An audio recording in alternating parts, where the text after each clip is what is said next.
The operators of Rainbow Six Extraction may be old friends if you've barricaded bomb sites and repelled off rooftops in Rainbow Six Siege, but it's time to take these relationships to the next level. Launching device! Faced with a fierce and relentless army of Archean enemies, the operators of Extraction have had to adapt their abilities and evolve their loadouts to take on this deadly new challenge. So, in this episode of our Rainbow Six Extraction Deep Dive series, we're talking operators. Who are they? What unique gadgets do they bring to the fight? And how do they go beyond what you can do in Siege? How do the weapons and react tech that you choose change the way you play?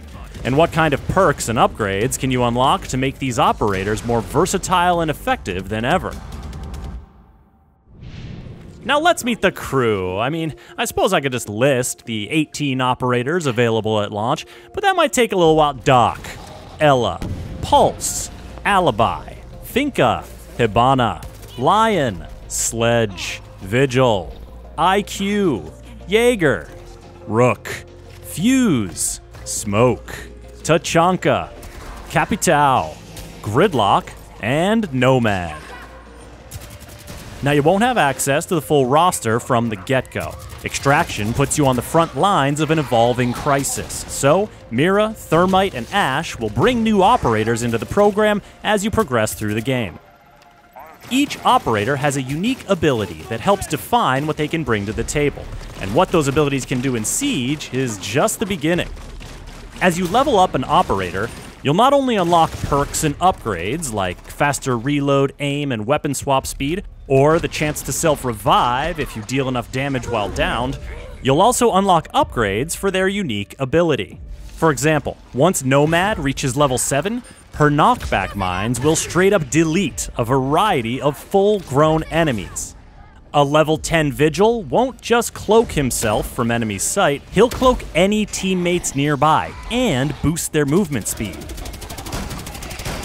And while it's no longer seen in the hallways of Siege, Tachanka's mounted LMG is living its best life in Extraction, facing swarms of vicious Archeans. I mean, what could be better? 2 mounted LMGs? Now that's a godly upgrade.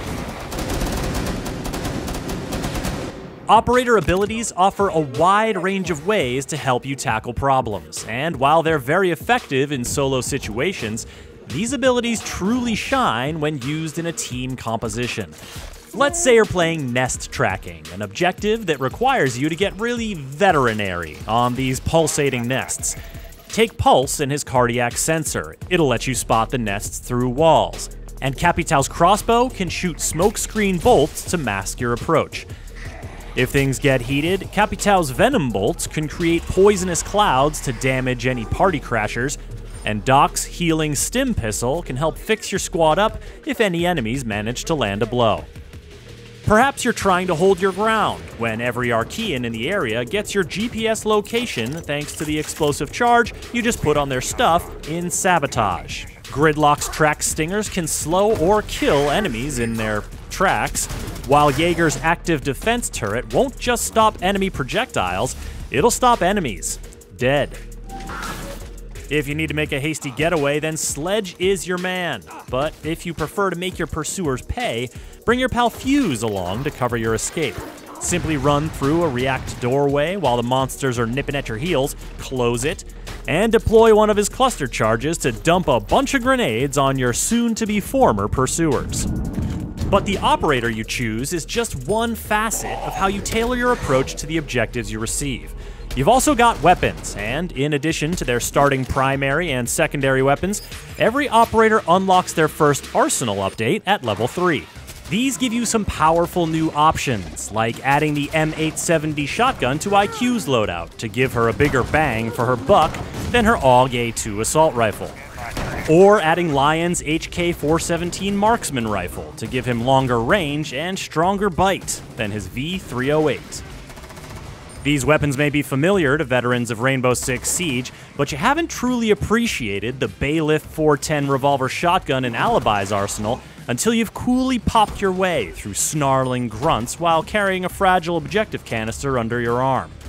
Wielding these weapons in a PvE setting gives them a chance to shine in a whole new way.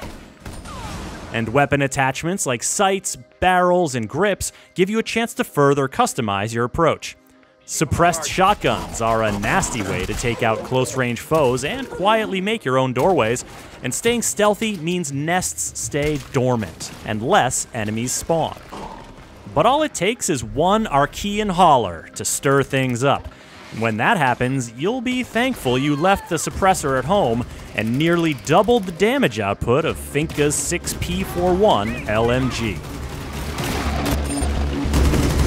The final piece of the loadout puzzle is React Tech. Now, you can think of these as secondary gadgets from Siege if they were left alone on an island for millions of years and evolved into new species of clever and deadly devices.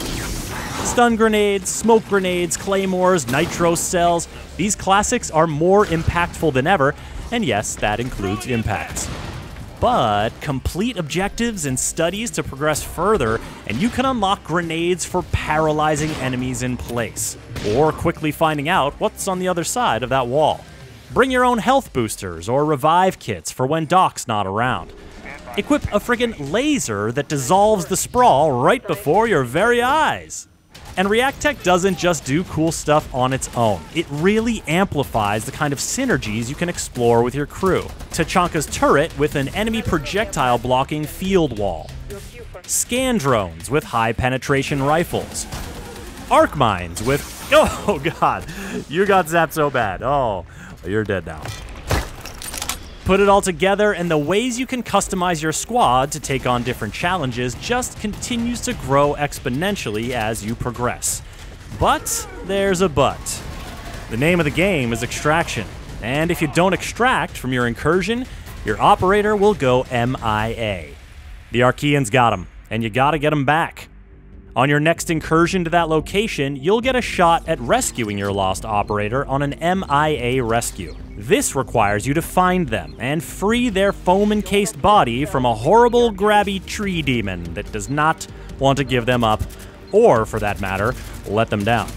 If you get your operator out and pack them up for shipping, they'll be back in your roster and will heal back to full strength as you run successful incursions with other operators. So when you're thinking, hey, I can take on a tougher difficulty level, or, you know what, that's probably enough health to get me through the next subzone, just remember that going MIA is serious business. Then again, you take on tougher challenges, you get those big XP bonuses and upgrades, then business will be booming.